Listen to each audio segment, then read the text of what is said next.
할렐루야.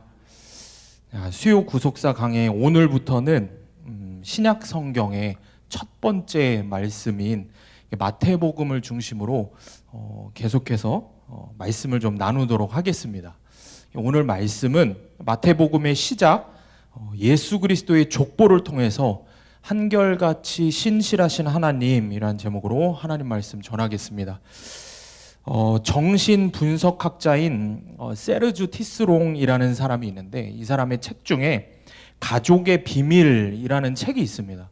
이 책을 보면은 세상의 많은 가정들이 저마다 말 못할 비밀들을 품고 사는데 그게 얼마나 부정적인 결과를 초래하는지에 대해서 이야기를 합니다. 이 박사가 여러 임상 실험을 갖고 분석을 한 결과 가족의 비밀을 사람들 앞에서 숨기면은 숨길수록 당장은 마음은 편할지 몰라도 결국에는 그것이 그 사람의 삶을 옥죄어 오고 치명적인 해가 된다라고 이야기를 합니다. 특별히 그 사람의 비밀을 간직하고 있는 그 사람의 성품, 인성에 결정적인 영향을 미친다라고 보고를 합니다. 여러분, 다시 말해서 세상에 문제가 없는 가정이 어디 있겠습니까? 이 땅의 모든 가정들이 저마다의 크고 작은 어려움들이 있고 남들에게는 말 못할 비밀을 숨기고 살기 마련입니다. 그런데 그 숨겨진 비밀들로 인해서 문제는 우리의 영과 육이 고통을 받으면서 산다라는 것입니다. 사랑하는 여러분, 많은 가정들이 겉으로는 드러내지를 못하지만 외도, 이혼, 사생아, 가정폭력, 낙태로부터 육체적인 질환, 정신적인 질환, 또 물질적인 어려움까지 수많은 고난들을 품고 삽니다. 그래서 부모는 이런 고통의, 고난의, 상처의, 아픔의 기억을 자녀들에게 물려주고 싶지 않아서, 그걸 알리고 싶지 않아서 철저히 감추고 싶어 합니다. 우리 자녀가 너무 어리니까, 마음이 너무 여려서 상처받으면 안 되는데, 이런 마음으로 그런 사실들을 감추면서 산다는 겁니다. 그런데 책에서 보면 이 티스롱 박사는 수많은 임상 사례를 걸쳐서 밝혀낸 팩트를 이야기하는데, 이거는 의학적으로 이야기를 하는 겁니다. 이렇게 이야기를 합니다. 비밀을 밝히는 것보다 숨기는 것이 훨씬 더 해로운 결과를 가져온다라고 이야기를 합니다. 왜냐하면 훗날에 이 비밀이 밝혀지면 오히려 자녀와 가족들의 이 정신적인 세계에 씻을 수 없는 큰 상처로 다가오기 때문입니다. 그렇기 때문에 이 티스롱 박사는 숨어있는 상처와 지금부터 정면으로 마주해야 된다라고 해법을 제시합니다. 자, 그런데 여러분, 지금까지 제가 이제 의학 전문 정신분석 학자가 한 이야기를 이야기했습니다.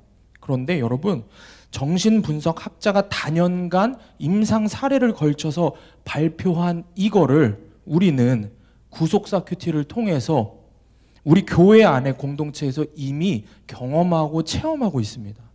예배와 제자훈련과 그리고 속회 모임을 통해서 말씀으로 내 삶이 해석이 되고 나의 죄와 상처를 오픈하고 이야기하고 간증할 때 거기서 치유가 시작된다는 것을 우리가 수없이 보게 되기 때문입니다.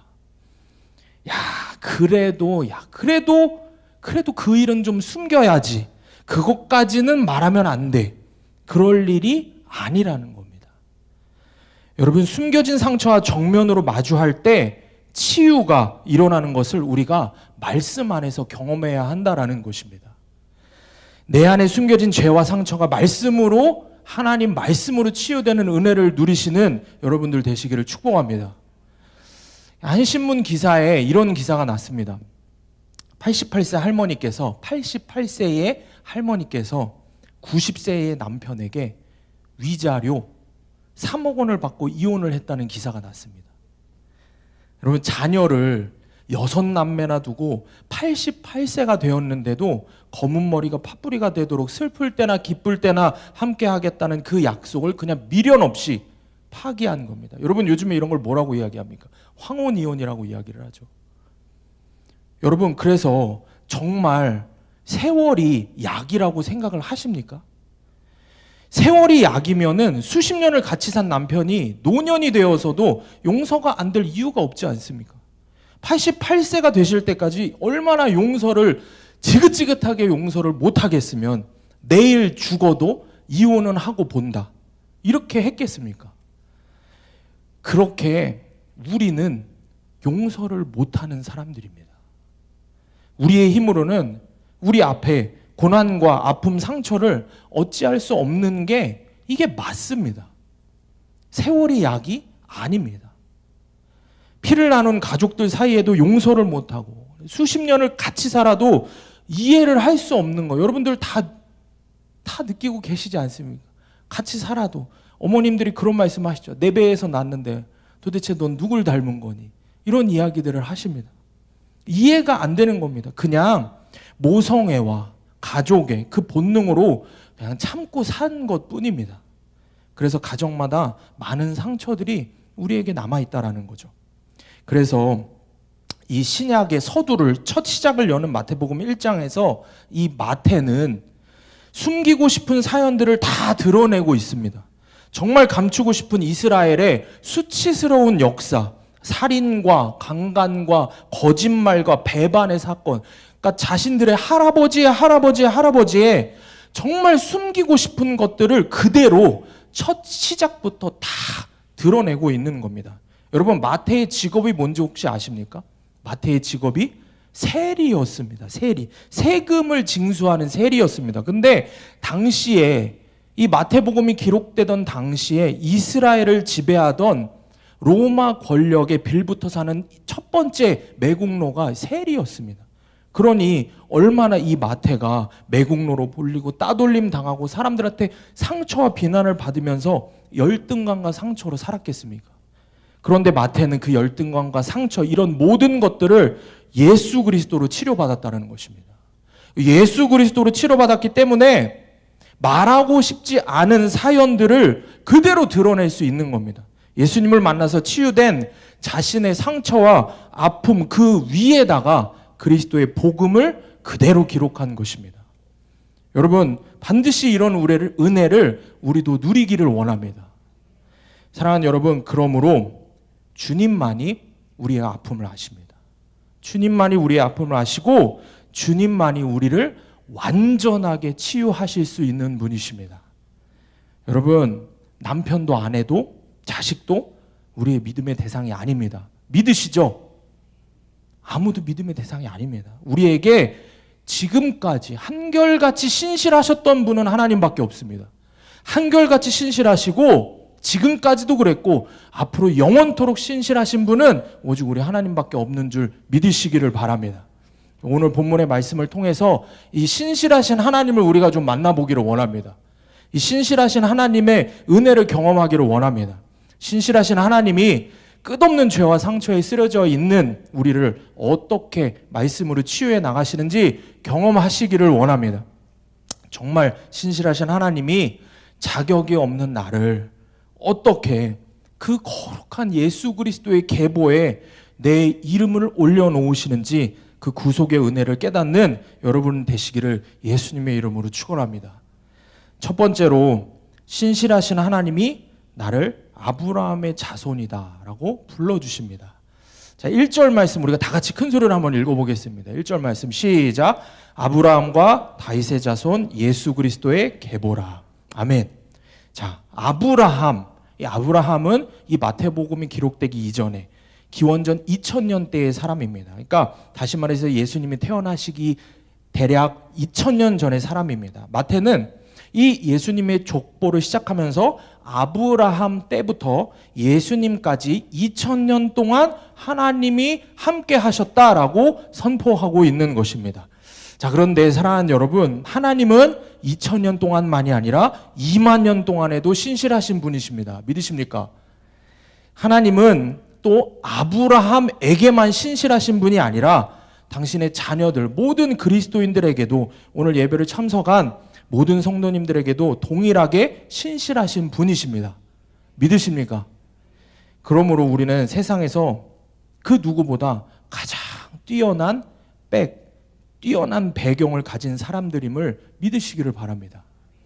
여러분, 하나님께서 이 신약 성경을 여는 서두를 예수님의 족보로 채운 거는 그 족보가 그저 우리랑 전혀 상관없는 그 이스라엘이라는 민족의 족보가 아니라, 그들만의 족보가 아니라 우리 믿는 모든 그리스도인에게 인해 족보이기 때문에 기록하신 것입니다. 그러니까 갈라디아서에서 보면 예수 그리스도를 믿고 영접함으로 그리스도에 속한 모든 성도는 아브라함의 자손이다 라고 분명하게 말씀을 하고 있습니다. 그러므로 예수의 족보는 우리의 영적인 족보인 것입니다. 이 사실을 믿음으로 받으시기를 바랍니다. 여러분, 우리는 세상의 많은 사람들은 가장 따지기를 좋아하는 게 뭐냐면 집안과 가문 따지기를 좋아합니다.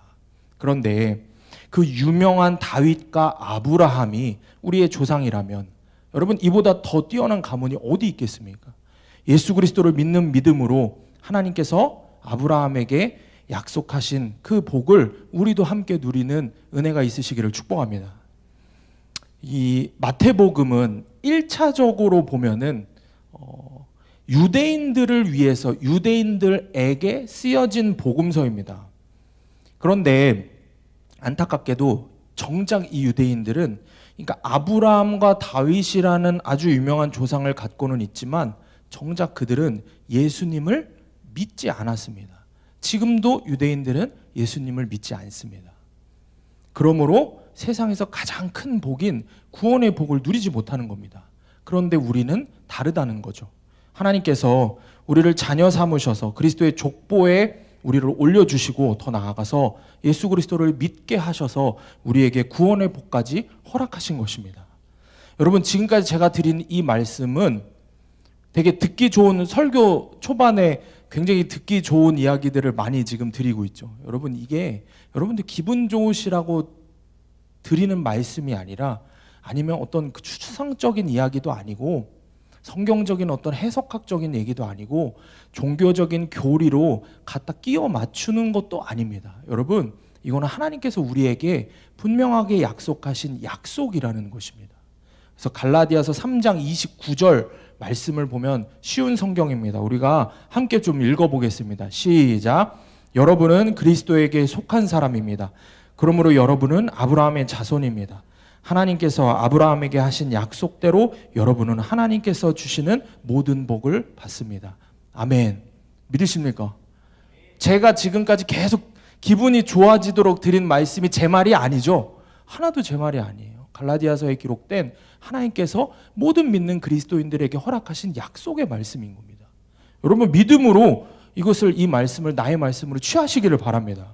내 이름이 예수 그리스도의 거룩한 계보에 올라가 있다라는 것을 믿으시기를 바랍니다. 내가 아브라함의 자손이라는 것을 믿으시기를 바랍니다. 그래서 아브라함에게 정말 하신 그 하나님의 약속, 그 복을 나에게 주실 줄 믿으시기를 바랍니다. 여러분, 기쁘시죠? 정말 감사함으로 아멘 하시기를 바랍니다. 그래서 여러분, 내가 결코 잘난 척할 수 없다라는 겁니다. 우리가 앞으로 오늘 이 계보에 대해서 계속해서 묵상할수록 하나님이 이렇게 주신, 약속하신 말씀들이 도저히 내가 받을 수 없는 거다라는 것을, 나의 자격 없음을 그대로 드러낸다라는 것입니다. 여러분, 이 예수님의 계보에 들어간 사람들을 이렇게 한번 살펴보십시오. 그냥 이렇게 쭉 한번 그냥 눈으로만 아는 사람들만 이렇게 살펴보십시오. 여기 그 어떤 사람도 죄가 없는 사람이 없고 흠이 없는 사람이 없습니다. 그래서 하나님께서 이 계보 안에 나를 포함시켜 주시면서 동시에 나의 자격 없음을 깨닫게 하시는 것입니다.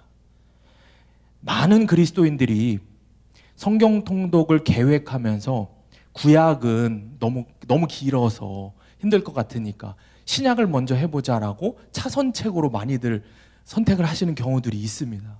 그런데 그러면은 이제 마태복음 1장을 딱 펴죠. 그러면 1장 1절에 이러죠. 아브라함과 다윗의 자손 예수 그리스도의 계보라. 자, 읽고 나서 그 다음은 뭡니까? 누가 누구를 낳고 계속 낳기만 합니다. 그러니까 어떻게 합니까? 이름도 잘 모르겠고 아는 사람 가운데 다윗도 있는 것 같고 솔로몬도 있고 하는데 어쨌든 낳고 하니까 그냥 쭉 건너뛰죠. 그래서 어디까지 갑니까? 이제 동정녀 마리아까지 쑥 내려갑니다. 우리가 그런 식으로 성경을 통독하고 묵상할 때가 많습니다. 그런데 사실 이 계보 안의 말씀들을 여러분 하나하나 이렇게 묵상해 본다면은 그 안에 기록된 인물들의 죄악된 모습들을 우리가 그대로 볼 수 있게 됩니다. 그리고 우리가 생각합니다. 야, 어떻게 이런 사람이 예수님의 거룩한 계보에 이름이 올라있지? 야, 아니 이 사람은 이런 죄를 지었는데 어떻게 이런 예수님의 족보에 이름이 올라간 거야? 아니 이 사람은 듣도 보도 못한 사람인데 왜 여기에 올라간 거야? 그러다가 깨닫는 겁니다. 아, 내 모습과 똑같구나. 어쩜 그렇게도 내 모습하고 똑같은가? 깨달아지는 겁니다. 그래서 마치 하나님께서 나에게 이렇게 말씀하시는 것 같아요. 네가 얼마나 초라했는지 아니? 네가 얼마나 자격이 없는지 알겠니? 말씀하시는 것 같은 거예요. 그래서 예수의 계보에 내 이름을 올려주셨다는 주님의 이 약속은 여러분 은혜입니다. 자격이 없는데 그리스도의 계보에 나의 이름을 올려주신다고 하시니 더할 나위 없이 큰 은혜인 겁니다. 예수의 계보에 담긴 하나님의 은혜를 깨닫는 여러분 되시기를 축복합니다. 전 세계에서 민족에 대한 자부심이 가장 높은 나라가 어딘지 아십니까? 가장 높은 나라가 아이러니하게도 민족의 역사가 얼마 안 되는, 우리나라일 것 같지만 반만년에 민족의 역사가 얼마 안 되는 미국이라는 나라가 자기네 민족애가 어마어마합니다. 그래서 단적인 걸로 세계의 수많은 나라들의 사람들이 어디 시민권을 갖고 싶어 합니까? 미국 시민권을 그렇게 갖고 싶어 합니다. 그런데 미국인 중에서도 가장 최고의 가문은 미국을 세웠던 사람들입니다. 그러니까 정확하게 말하면 백인이면서 영국 출신 청교도들로 이게 뭐라고 이야기하냐면은 화이트 앵글로색슨 프로테스탄트 길기도 하죠. 어쨌든 그런 사람들입니다. 그게 최고의 문벌이에요. 이 사람들이 어떤 사람들이냐면은 하버드, 그 유명한 세계 최고의 대학교, 거기를 세운 사람들이고 너무 유명한 아이비리그 대학들을 세운 가문들입니다. 그러니까 만약에 미국 백인 중에 화이트 앵글로색슨 프로테스탄트이면서 명문 그 아이비리그 대학까지 나왔으면은 그들의 선민 의식은 상상을 초월합니다. 미국 최고의 귀족이라고 생각을 합니다. 실질적으로 세계 최고의 귀족이라고 본인들은 생각을 합니다. 제가 미국에서 공부를 할 때 텍사스 달라스라는 지역에 살았는데 미국은 대부분의 지역이 고속도로로 연결이 되어 있어요. 그래서 제가 콜라를 하나 마시려면 고속도로 타고 나가야 됩니다. 그러니까 고속도로가 그렇게 많이 있습니다. 그런데 그 대부분의 고속도로가 다 무료입니다. 좋은 나라죠. 무료예요. 그런데 유료인 고속도로가 아주 적지만 있습니다. 제가 살던 동네에도 그 유료로 통행을 해야 되는 고속도로가 있는데 그 고속도로의 이름이 뭔지 아십니까? 조지 부시 하이웨이, 조지 부시 고속도로입니다. 그러니까 미국 대통령 조지 부시 가문의 이름을 따서 유료로 만든 고속도로입니다. 제가 정확하게 확인해 볼 수는 없지만 거기에 사는 분들, 한인분들에 의하면은 그 톨게이트 나가면서 던지는 그 돈이 다 조지 부시 가문에게 간다. 이런 이야기들을 합니다. 고속도로를 세울 정도로 부자인 겁니다. 근데 더한 거는 그 고속도로를 타고 수십 마일을 그렇게 가면은 수십 마일 동안, 그러니까 수십 킬로 동안 옆에 이상하게 생긴 사마귀 같이 생긴 애들이 이렇게 땅을 이렇게 파고 있습니다. 그게 뭐냐면은 기름을 파는 거예요. 거기 기름이 나거든요. 근데 그 땅도 대부분이 다 조지 부시 가문 거라고 합니다. 여러분, 조지 부시 가문이 대표적인 미국의 귀족 가문, 그 유명한 화이트 앵글로색슨 프로테스탄트 가문입니다. 그런데 사실 역사적으로 보잖아요. 그러면 그들이 어떻게 그런 대단한 신분을 갖게 되었는가? 전적인 하나님의 은혜 때문입니다. 왜냐하면 이들이 사실은 그 정도로 대단한 가문들이 처음에는 아니었습니다. 왜냐하면 애시당초에 이 미국이라는 나라가 건국된 게 영국에서 소외되고 죽을 뻔한 청교도들이 종교의 자유를 찾아서 목숨을 걸고 바다를 건너온 것이 시작입니다.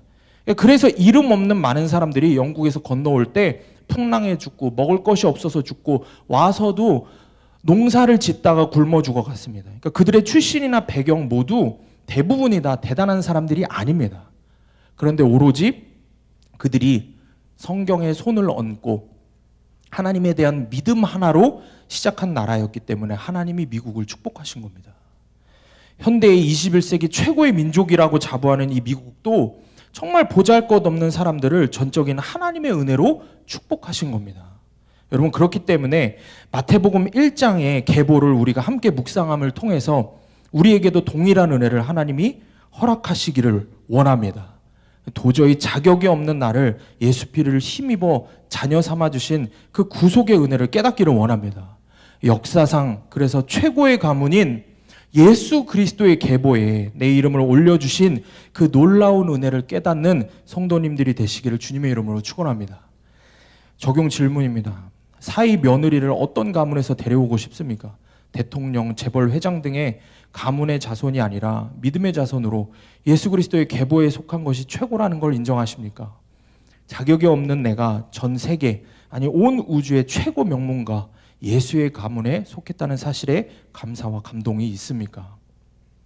두 번째로, 신실하신 하나님이 말 안 듣는 나를 끝까지 설득해서 구속해 가십니다.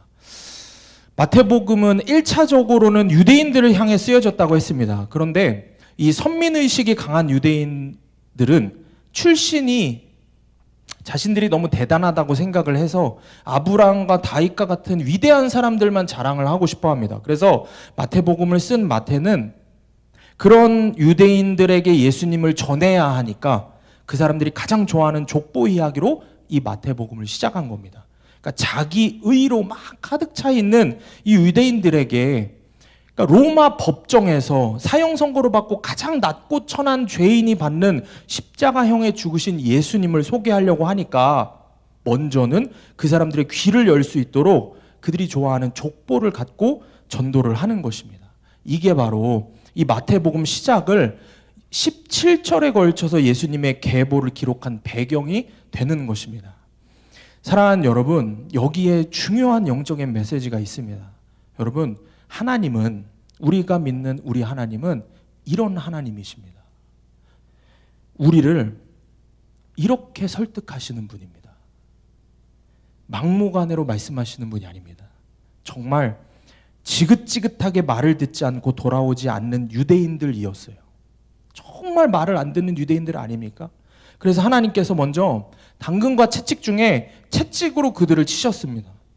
구약 성경의 말미에 보면은 그들이 포로가 돼서 성전이 파괴가 돼서 오랜 기간 동안 하나님께서 침묵하시는 침묵기가 있습니다. 그게 말라기로부터 마태복음 사이의 기간입니다. 오랜 시간 동안 하나님께서 침묵하십니다. 그런데 그럼에도 불구하고 결국에 하나님은 이들을 포기하실 수가 없어서 그들이 가장 잘 이해할 수 있는 말로, 가장 효과적인 말로, 설득하는 말로 그들을 구원하시는 기쁜 소식 복음서의 내용을 시작하고 계시는 겁니다. 그래서 여러분, 사실 이 신약 성경의 시작, 마태복음의 이 계보는요, 이 구약의 엑기스라고 볼 수 있습니다. 이스라엘의 모든 역사와 또 우리를 향한 하나님의 구원 계획이 그대로 집약되어 있는 게 이 예수님의 계보인 겁니다. 여러분, 이 계보에는요, 보시면은 이방 여인도 있고요, 기생도 있고요, 속이는 자들도 무수히 많고요, 우상 숭배로 나라를 타락의 길로 인도한 왕도 있고요, 그런 죄인들이 모두 담겨져 있습니다. 그 기록이 다 지금 담겨져 있는 겁니다. 마태가 얼마나 진실하게 기록을 하려고 노력했는지를 알 수 있습니다. 다른 종교는 이런 비윤리적이고 비도덕적인 일들을 자신들의 경전에 절대 기록을 안 합니다. 그런데 성경은 그런 인간이 만들어낸 종교 따위가 아니기 때문에, 유일한 진리이기 때문에, 우리를 구원하기 위한 하나님의 말씀이기 때문에 아프고 수치스럽지만 우리의 죄들을 드러내는 이야기들을 그대로 담고 있는 것입니다.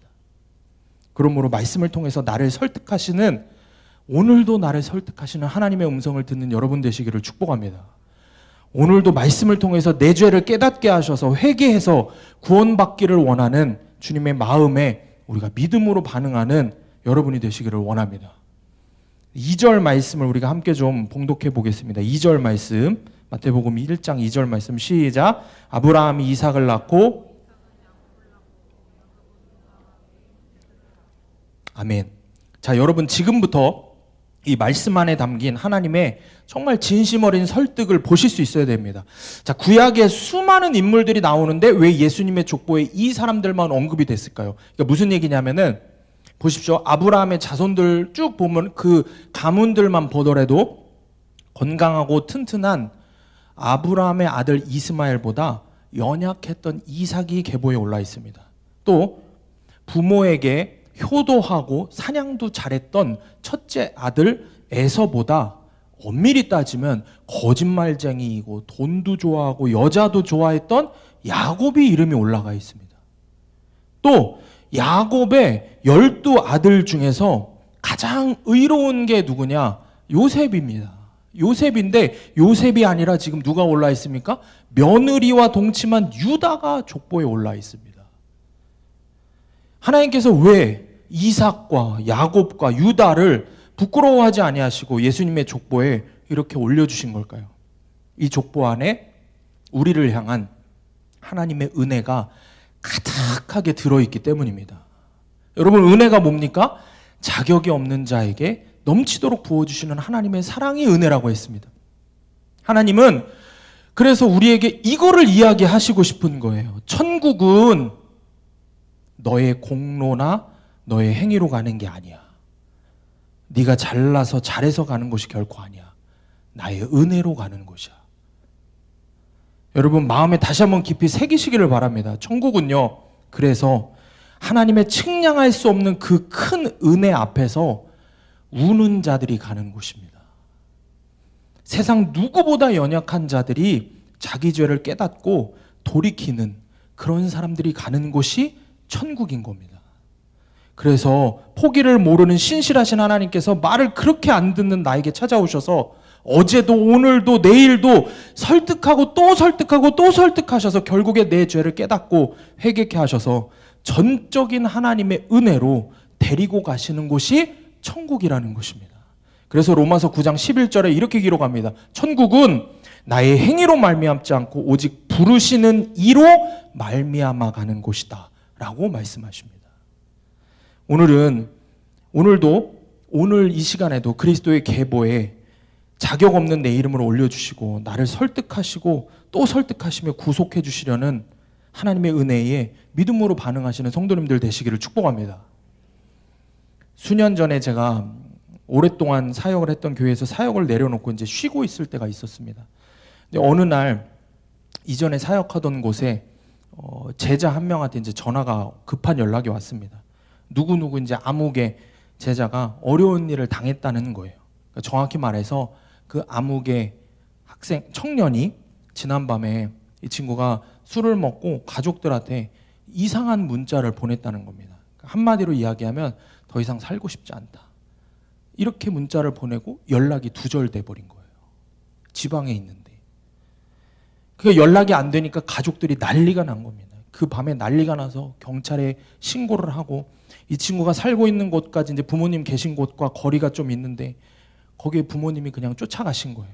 가서 보니까 이 친구가 이제 원룸에 사는데 원룸의 문이 다 뜯어져 있는 거예요. 집이 난장판이 된 거예요. 신고를 받고 출동한 이 경찰과 소방대원들이 강제로 이제 먼저 부모님 오기 전에 급하니까 이제 자초지종을 듣고 문을 다 이제 강제로 뜯어버린 거죠. 문을 뜯고 집으로 들어가는 거예요.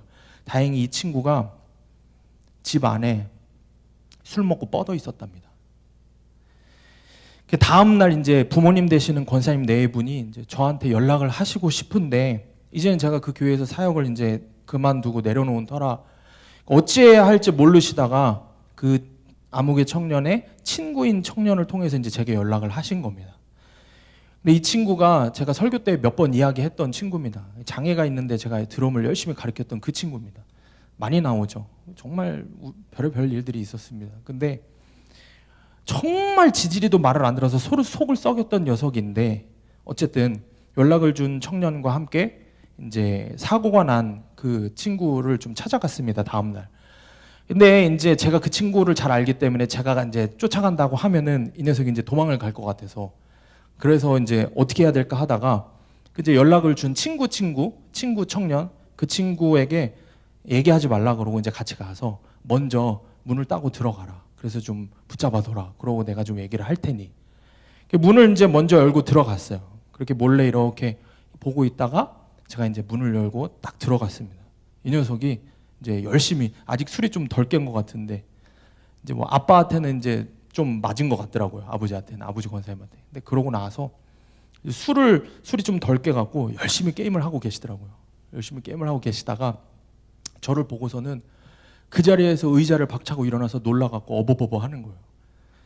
그러면서 어쩔 줄 몰라 하고 있는데 제가 그 녀석을 보고 한마디만 했습니다.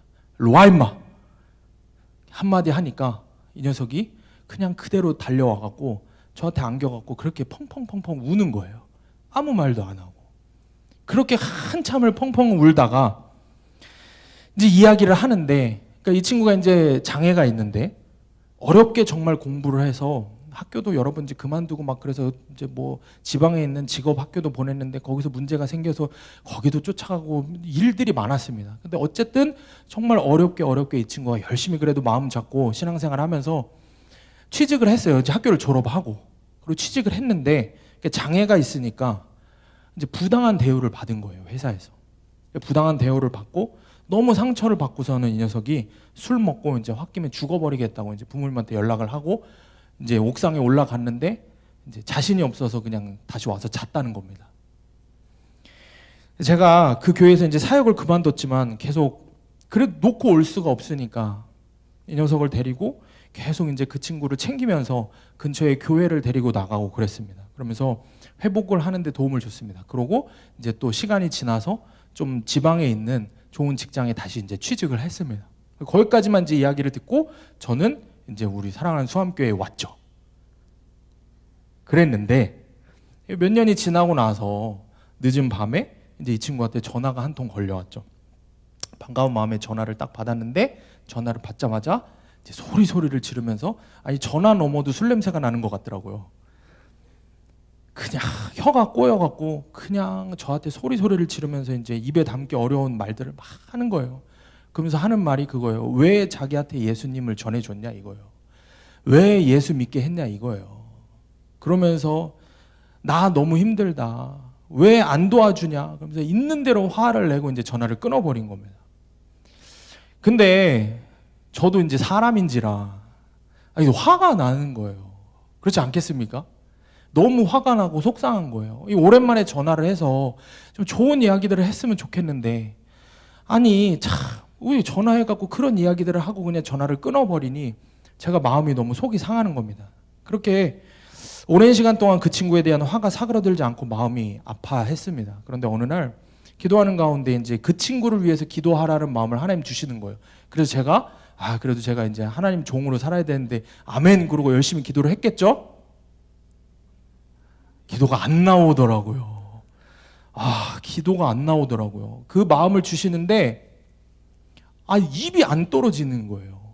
그러면서 이 속에서는 불이 올라오는 거예요. 너무 화가 나고 속상하니까. 내가 어떻게 해줬는데, 내가 어떻게 사랑해줬는데 얘가 나한테 이럴 수 있어요. 이런 말들만 제 안에서 계속 나오는 거예요. 그래서 제가 하나님하고 싸웠습니다. 제가 이제 청년들한테 그런 얘기를 자주 하는데, 세상 천지에 하나님하고 싸워서 이긴 사람 없다 얘기하는데, 그게 이제 제가 장본인이라 그렇게 이야기를 하는 거예요.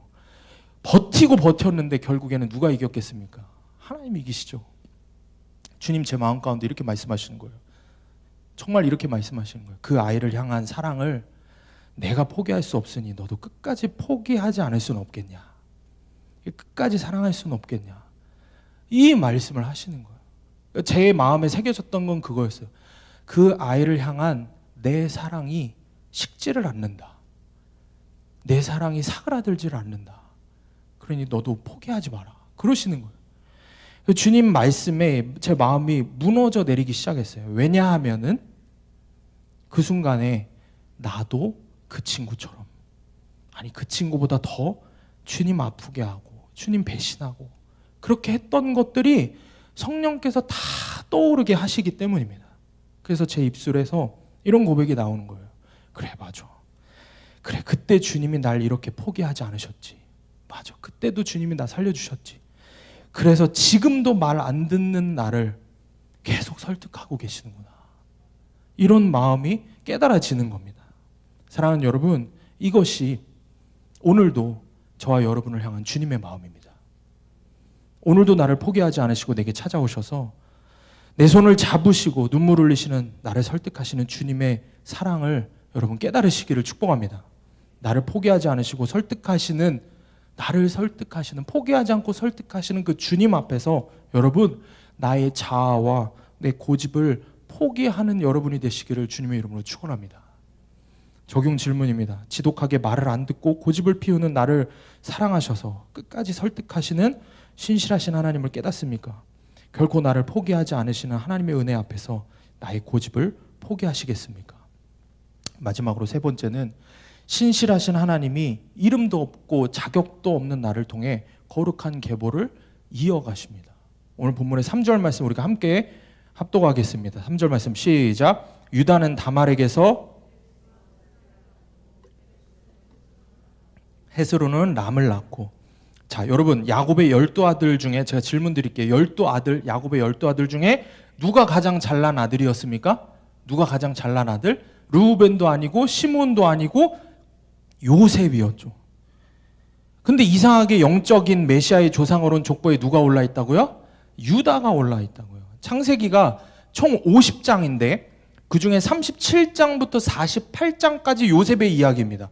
아주 요셉의 믿음의 이야기입니다. 그런데 그 요셉의 아름다운 믿음의 이야기들이 나오는 그 37장부터 48장까지 중에 갑자기 38장에 생뚱맞게 유다의 이야기가 나옵니다. 근데 그 요셉은 전부 다 믿음의 이야기인데 이 유다의 이야기 하나 나온 거, 중간에 나온 거기엔 뭐가 있냐면 유다가 며느리 다말과 동침한 이야기가 나옵니다.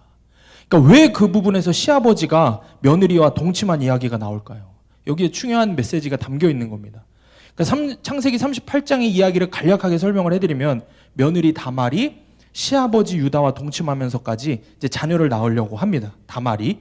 왜냐하면 이 시아버지 유다가 계대혼이라고 하는 이 규정을 지키지 않았기 때문입니다. 약속을 안 지킨 거예요. 그러니까 계대혼이 뭐냐면 하나님께서 정한 규정인데 형이 자식이 없는 상태로 죽으면 아우가 형수를 통해서 족보를 이어나가도록 하신 규정입니다. 그런데 시아버지 유다가 이 규정을 지키지 않는 거예요.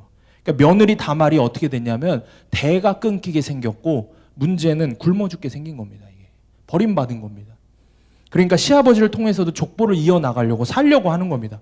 그래서 자기가 창녀 인척을 하고 시아버지와 동침을 하는 겁니다.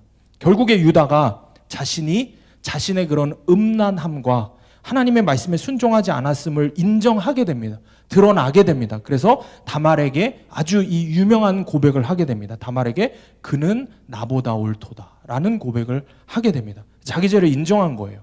이때 아버지 야곱이 유다를 다시 보게 된 겁니다. 비록 그가 계대혼이라는 하나님의 규정을 어겼지만 며느리를 통해 자신의 불순종의 죄가 드러나자 그거를 수치스럽게 여기며 숨기려 하지 않았다는 겁니다. 오히려 그는 나보다 옳도다. 사람들 앞에서 선언하면서 자기 죄를 인정하고 고백하는 모습을 보고 아버지 야곱이 유다를 보고 그래, 유다가 믿음이 있구나. 저 유다 녀석이 자신의 죄를 통해 진짜 주님을 만났구나 하는 겁니다. 자, 그런데 문제는 현실에서 보면은 야곱의 아들 이 요셉과 유다 중에 누가 더 이 야곱의 눈에 좋아 보이겠습니까? 요셉이죠. 애굽의 총리가 돼서 가족을 다 먹여 살리는데 너무 훌륭한 거예요. 겉으로 보면은 이 요셉이 예수님의 조상일 것 같은 거예요. 자기 가문을 이어나갈 것 같은 거예요. 그러니까 야곱도 헷갈리는 거예요. 그러니까 우리한테 적용을 하면은 요셉은 그런 거예요. 서울대 간 내 아들, 그래서 장학금 받고 뭐 국무총리가 돼서 막 부모에게 말할 수 없이 효도를 하는 자식인 겁니다. 근데 유다는 그 서울대 간 내 아들, 이 훌륭한 그 아들을 괴롭히고 막 간음까지 한 망난인 겁니다. 뭐 여러분, 사람들 앞에서 누구를 자랑하고 싶겠습니까? 누구를 내 적자, 누구를 내 장손이라고 여기고 싶겠습니까? 당연히 요셉이죠. 헷갈리는 겁니다. 그런데 사람의 눈과 하나님의 눈은 달랐습니다. 하나님의 보는 눈은 달랐습니다. 그게 창세기 48장에 그대로 드러납니다. 이게 뭐냐면 야곱이 이제 죽기 전에 아들들을 축복을 하는 장면이 나옵니다. 12아들. 근데 그 중에 요셉이 어땠어요? 너무 이쁘다 그랬죠. 그러니까 요셉에게는 2배의 축복을 해주겠다고 합니다. 그러면서 뭐라 그러냐면은 요셉의 아들 므낫세와 에브라임을 데리고 오라고 합니다. 그래서 그 아들들을 야곱이 직접 축복을 해주려고 합니다. 근데 어떤 장면이 나오죠? 오른손으로 첫째 아들 므낫세, 왼손으로 에브라임 둘째 아들을 해야 되는데 그렇게 안 하고 엇갈려서 축복을 합니다. 그죠? 엇갈려서 축복을 해요. 그러니까 그렇게 착하기만 하던 요셉이 뭐라 그래요? 아니에요, 아버지. 맏아들은 므낫세예요. 아버지, 지금 아버지가 틀렸어요. 요셉이 처음으로 이런 얘기를 하는 겁니다. 야곱을 통해 보여주시는 이 하나님의 우리의 생각을 뛰어넘는 그 섭리를 요셉이 순종하지 못하는 거예요. 그 일을 겪고 나서 야곱이 깨닫게 되는 거예요. 그래, 요셉이 아니라 유다였구나 하면서 창세기 49장을 보면 메시아의 조상으로 야곱이 유다를 축복하는 장면이 나옵니다. 사랑하는 여러분, 하나님은 이렇게 하나님이 무조건 옳으십니다 하고 순종하는 사람을 기뻐하십니다. 하나님께서 내 생각과는 다른 말씀을 하실 때 나의 뜻을 내려놓고 주님이 100% 옳으십니다 순종하는 사람을 자녀 삼으시고 당신의 영적 계보에 이름을 올려주신다는 사실을 기억하시길 바랍니다. 적용 질문입니다. 하나님께서는 세상적으로 성공하는 자녀보다 말씀에 순종하는 자녀를 기뻐하심을 깨닫습니까? 이제 말씀을 정리하겠습니다. 오늘 본문에 마지막에 이제 3절부터 6절을 살펴보면은 우리가 잘 아는 이제 아브라함의 부인 사라, 아니면 이삭의 부인 리브가, 야곱의 부인 레아, 라헬, 이런 어머니의 이름들이 모조리 다 빠졌습니다. 그리고 시아버지와 동침한 다말, 기생 라합, 이방 모압 여인 룻, 다윗과 불륜을 저지른 밧세바가 나옵니다. 여러분, 유대인들이 가장 멸시하고 개만도 못하게 생각하는 이방인 중에서도 여자 중에서도 창기, 불륜을 저지른 여자들, 이 4명이 다 이름이 올라 있는 겁니다. 그 중에 3명이 간음과 연결되어 있습니다. 이게 참 마태복음을 시작하면서 이게 이상하고 쉽지가 않은 겁니다. 그런데 여러분, 믿음의 눈으로 보면 예수님의 이 계보는 그래서 하나님이 베푸시는 은혜의 계보입니다. 하나님의 은혜는 모든 장벽을 뛰어넘고 우리의 모든 생각을, 고정관념을 뛰어넘는 겁니다. 5절 말씀 보면 보아스가 룻에게서 오벳을 낳아요. 그런데 이때는 우리가 룻기 강해 때도 나눴지만 사사시대였고 암흑시대였습니다. 근데 신실하신 하나님이 세속적인 기준을 뛰어넘으셔서 구속개혁을 이루시는데 불쌍한 과부 룻을 통해서 예수님의 족보를 이어나가십니다. 정말 불쌍한 이방 여인 과부입니다. 그래서 하나님은 오늘 우리에게 이렇게 격려하고 계시는 겁니다. 하나님은 예수님의 이 계보를 통해서 사랑하는 딸아, 사랑하는 아들아, 네가 어떤 처지에 있어도 열등감 갖지 말아라, 낙심하지 말아라. 너는 예수의 계보에 있는 내 자녀다 말씀하십니다. 여러분, 그래서 오늘 본문의 1장을 계속해서 묵상해 보시기 바랍니다. 17절까지 구약의 역사를 요약하는데 영혼 같은 사람이 없습니다. 아브라함과 다윗은 그들이 대단하게 생각하지만 우리가 사무엘상을 나눌 때 다윗의 민낯이 그대로 드러났죠. 그렇게 믿음 좋은 다윗처럼 보였지만 다윗만큼 연약하고 다윗만큼 죄에 무너지는 사람이 없습니다. 심지어 여러분 3, 4절 말씀에 나오는, 한번 보세요. 헤스론, 람, 아미다답, 누군지 아십니까? 잘 모릅니다. 이게 뭐라고 설명하는지 아십니까? 무명이라고 설명합니다. 유명하지 않은 사람들입니다. 근데 이 유명하지 않은 무명의 사람들이 예수님 오시기까지 거룩한 계보에 아주 중요한 연결고리 역할을 하고 있는 겁니다. 이 사람들이. 예수 그리스도의 가문이니까 당연히 모든 대마다 유명한 사람들만 있을 것 같은데 실상은 그렇지 않다라는 것을 우리가 깨달을 수 있습니다. 여러분, 오늘 사는 우리 그리스도인들의 가문도 그렇습니다. 묵묵히 무명의 그리스도인, 이름 없는 성도의 모습으로 말 그대로 이름도 없이 빛도 없이 그렇게 몇 대의 믿음을 지키고 내려오고 나서야 믿음의 집안으로 자리매김하는 예가 많이 있다라는 겁니다. 제가 처음에 우리 교회 와서 설교를 할 때 이전에 제가 사역하던 교회의 아이들 이야기를 많이 했습니다. 간증을. 근데 여러분 이제 느끼시겠지만 요즘에는 제가 어느 교회 아이들 이야기합니까? 어느 교회 간증 이야기합니까? 우리 아이들 이야기만 합니다. 우리 아이들 이야기도 다 못합니다. 썼다 지운 것도 많습니다. 너무 우리 자랑하는 것 같아요. 그 정도로 너무 많아서 다 이야기를 할 수가 없습니다. 제가 제 기억에 아주 선하게 남아있는 기도가 하나 있는데 뭐냐면 2년 전에 이제 첫 번째 여름 수련회 하고 나서 아이들이 엄청나게 많이 은혜를 받았습니다. 첫 번째 수련회 때. 제가 끝나고 나서 이런 기도를 했습니다. 제가 뭐라고 기도했냐면 주님, 왜요? 왜 이 친구들이 이렇게까지 은혜를 받습니까? 제가 이전에 사역하던 교회에서는 제가 청년 때부터 10년을 넘게 그 아이들을 가르쳤습니다. 그래서 키웠습니다. 그래서 간신히 은혜 받고 했는데 제일 오래 걸린 녀석은 7년 걸렸어요. 7년. 근데 이 녀석들은 손만 대면 하나님 은혜가 임하고 말씀만 들으면은 뒤집어지는 거예요. 도대체 뭡니까 얘네들은? 왜 하나님께서 우리 교회에 이렇게 짧은 시간에 말도 안 되는 은혜를 부어주실까? 여러분 왜 그렇게 생각하십니까? 하나님 제 안에 분명하게 말씀하신 건 120년 동안 기다리셨다는 겁니다. 120년이라는 시간 동안 이름도 없이 빛도 없이 무명의 그리스도인으로 우리가 기억도 못하는 우리 교회 믿음의 선조들부터 여러분들에 이르기까지 정말 눈물 뿌리며 기도하고 땀방울 흘리면서 교회에 헌신하고 사랑한 그런 여러분들을 주님이 기억하시는 겁니다. 그래서 이 친구들은 그 은혜를 거저 땡겨받는 겁니다. 제가 그렇게 얘기합니다. 여러분들을 통해서 믿음의 계보가 이어지게끔 하시는 겁니다. 그래서 여러분 혹시라도 내 자녀가 신앙이 회복되지 않았거나 주님 만나지 못해서 지금 구원의 길을 가지 않고 있다고 하더라도 여러분 낙심할 필요가 없습니다. 여러분 지금 이 자리에 나오셨잖아요. 눈물 뿌리시면 됩니다.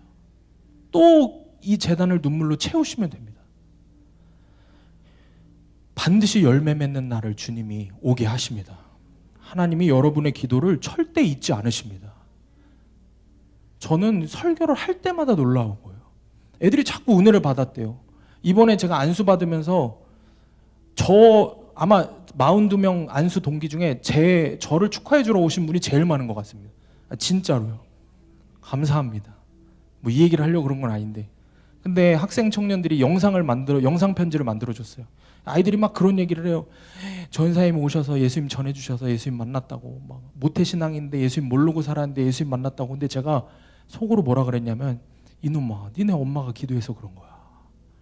내가 한 거는 와서 그냥 말씀 전한 거밖에 없어.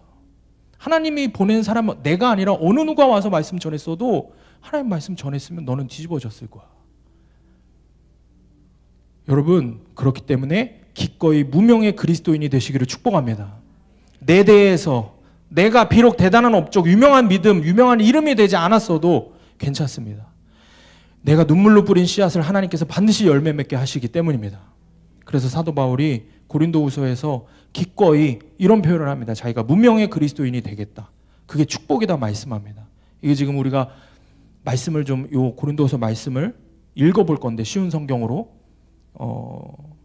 젊은 세대들, 학생 청년들 말고 우리 부모님 세대 그리고 우리 노년 어르신 세대 제가 이 말씀을 쓰면서 이 말씀을 준비하면서 얼마나 많이 이 성경을 이 고린도후서 말씀을 제가 봉독하면서 얼마나 많이 울었는지 모릅니다. 왜냐하면 여러분들에게 주시는 하나님의 말씀입니다. 여러분들의 입술로 고백하기를 원하시는 말씀이에요. 다른 누구도 아니고 여러분들의 고백이라고 하나님이 듣기를 원하시는 겁니다. 여러분 목소리로. 그러니까 이게 무슨 말씀인지 세 구절을 우리가 큰 소리로 한번 읽어보겠습니다. 우리 어머님들, 아버님들 세대에 자 8절부터 시작. 우리는 영예도 얻었고 모욕도 받았고 비난과 칭찬도 받았습니다. 사실은 진리를 말하였습니다.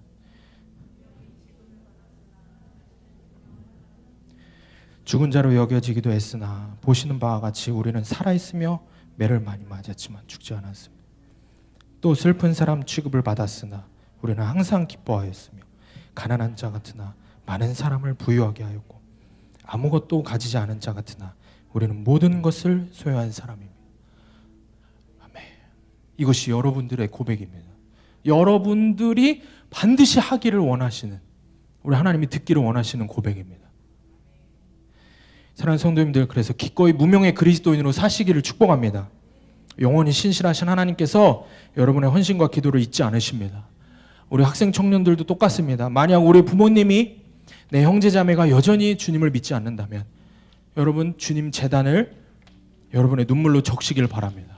통곡하며 더 가슴을 찢으며 기도하시길 바랍니다. 오늘도 눈물로 이 거룩한 제단을 적시기를 축원합니다. 주님 앞에 더욱 가까이 나와서 내 마음을 들이며 주의 말씀에 순종하기를 결단하시기를 축원합니다. 한결같이 신실하신 하나님이 나와 우리 교회와 우리 가정 모두를 그리스도의 위대한 생명의 계보에 올려주시기를 주님의 이름으로 축원합니다. 우리 함께 찬양하고 기도하겠습니다. 함께 기도하겠습니다. 우리가 붙들고 기도할 말씀은 본문의 1절 말씀입니다. 아브라함과 다윗의 자손 예수 그리스도의 계보라. 나를 포기하지 않고 설득하시는 하나님 앞에 나의 고집을 포기하게 하여 주시옵소서. 나는 주님을 수없이 포기하고 있고 살았지만 주님 나를 단 한 번도 포기하지 않으시고 나를 잊지 않고 설득하셨습니다. 주님, 왜 나를 사랑하십니까? 주님, 아무런 자격이 없는 나를 왜 이렇게까지 주님 사랑하십니까? 주님, 나는 주님의 사랑을 도저히 감당할 수가 없습니다. 주님, 그래서 이 시간 주님 앞에 완전히 무릎 꿇기를 원합니다. 나를 포기하지 않으시는 주님 앞에 무릎 꿇고 나의 고집을 포기하기를 원합니다. 지긋지긋하게 포기 못하는 나의 자아와 자녀 성공과 세상 성공 이런 것들을 다 내려놓기를 원합니다. 주님, 이 시간 나를 불쌍히 여겨 주시옵소서. 주님, 나를 살려 주시옵소서. 내 마음을 내가 어찌하지 못하니 나를 살려 주시옵소서. 나를 불쌍히 여겨 주시고 고쳐 주시옵소서. 주님, 오늘도 나에게 긍휼과 자비를 허락하여 주시옵소서. 나도 주님을 포기하지 않게 하여 주시옵소서. 나도 결코 주님을 놓을 수 없습니다. 주님, 내 입술의 고백이 내 삶의 고백이 되게 하여 주시옵소서. 우리 다같이 주여 한번 외치고 동성으로 기도합니다. 주여, 내가 너를 지령하여 나를 포기하지 않고 오늘도 설득하시는 하나님 앞에서 내 자아를 포기하게 하여 주시옵소서. 나를 오늘도 붙잡고 나를 오늘도 사랑하시는 주님 앞에서 주의 거룩한 계보에 나의 이름을 올려주시며 수치스러운 나의 삶을 품에 안으시고 나를 포기하지 않으시고 나는 의롭다, 나를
기도하겠습니다. 이 시간 여러분 주님 임재하시는 거룩한 강단 앞으로 초청합니다. 갈급한 마음을 갖고 주님 앞에 나와서 더 부르짖어 기도하기 원하시는 분은 이 앞으로 나와서 기도하시기 바랍니다. 기도 제목 있으신 분은 뒤에 기도 카드 작성하셔서 갖고 나오시면 담임 목사님께서 안수해서 기도해 주십니다. 이 시간 붙들고 기도할 말씀은 본문의 3절에서 5절입니다. 유다는 다말에게서 베레스와 세라를 낳고 베레스는 헤스론을 낳고 헤스론은 람을 낳고 람은 아미나답을 낳고 아미나답은 나손을 낳고 나손은 살몬을 낳고 살몬은 라합에게서 보아스를 낳고 보아스는 룻에게서 오벳을 낳고 오벳은 이새를 낳고 이새는 다윗 왕을 낳으니라. 다윗은 우리아의 아내에게서 솔로몬을 낳고. 주님, 기꺼이 무명의 그리스도인이 되어 나의 가정과 교회에 그리스도의 계보가 반드시 이어지게 하여 주시옵소서. 보잘것없는 나를 아브라함과 다윗의 자손이라 불러주시며 예수님의 영적 계보에 오르게 하시니 주님 감사합니다. 나 또한 주님의 은혜만을 붙잡고 기꺼이 무명이 되게 하여 주시옵소서. 우리 가정이 믿음의 가정으로 자리매김하도록 나 또한 믿음의 연결고리가 되기를 원합니다. 이 시간 내 가정을 위해서 공동체를 위해서 기도합니다. 주님, 당신의 핏값으로 사신 당신의 자녀들을 기억하여 주시옵소서. 내 부모와 자녀와 형제자매들을 기억하여 주시옵소서. 내 가족들을 불쌍히 여기사 그들에게 십자가 구원의 은혜를 허락하여 주시옵소서. 주님, 핏값으로 사신 우리 수암교회가 오직 주님이 주인 되셔서 주님이 회복시키시고 말씀과 기도와 성령으로 부흥되게 하여 주시옵소서. 우리 시간 주의 한물을 치고 가정을 위해서 교회를 위해서 또 통성으로 기도합니다. 주여 불렀나 주여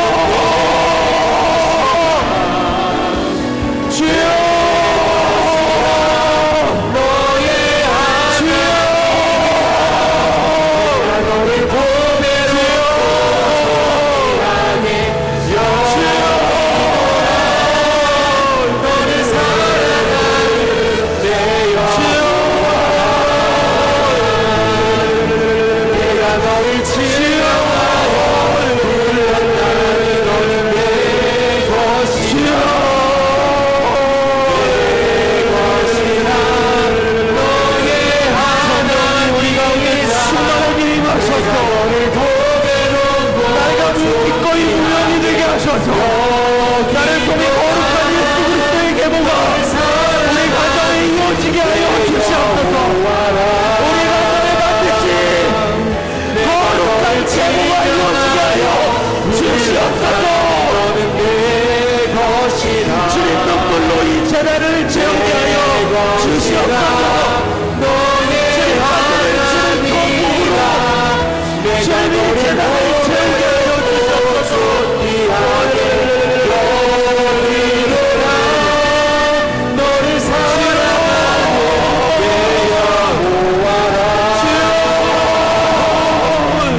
이 재단을 채우게 하여 주시옵소서.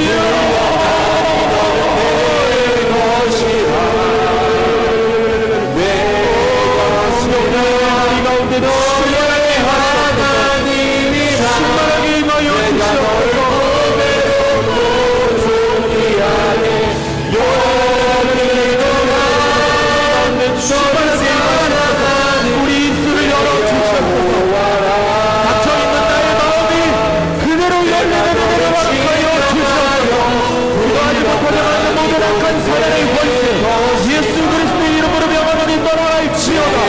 성령님 충만하게 임하시옵소서. 주님, 내게 영을 부어주시옵소서. 자백하는 영을 우리 가운데 부어주시옵소서.